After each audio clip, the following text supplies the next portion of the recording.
Gusto mo ba na ikaw ay agad-agad natatawagan ng mahal mo? Malayo o malapit man kayong dalawa sa isa't isa, yung palagi siyang atat na makita at makausap ka kahit sa cellphone man lang. Kaya ngayon, gawin mo itong ritual na ibabahagi ko sa inyo.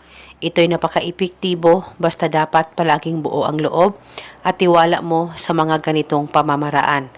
Pwede mo ito gawin sa kahit na anong araw o oras na gusto mo. At paniguradong pagkatapos mong gawin ito ay palagi ka nang tatawagan ng mahal mo at palagi siyang sabik na makita at makausap ka kahit sa cellphone man lang. Basta dapat palagi kang positibo sa mga ganitong pamamaraan. Ang gagawin mo lamang ay kumuha ka ng isang butil na bawang. Pwedeng balatan at pwedeng hindi, depende po sa inyo.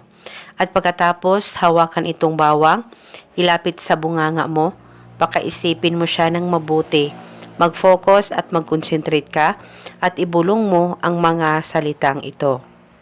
Pangalan at apelido sa kapangyarihan nitong bawang, ikaw ay palaging sabik na tawagan, i-text o i-chat ako araw-araw.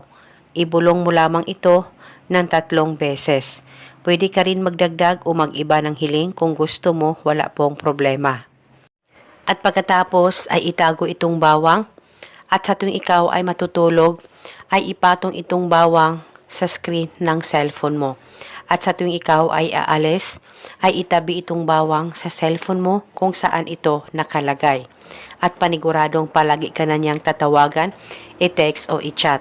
At palagi siyang sabik na makita at makausap ka araw-araw pagkatapos mong gawin ang ritual na ito.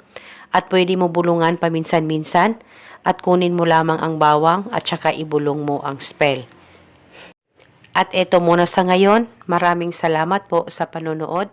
May God bless us all.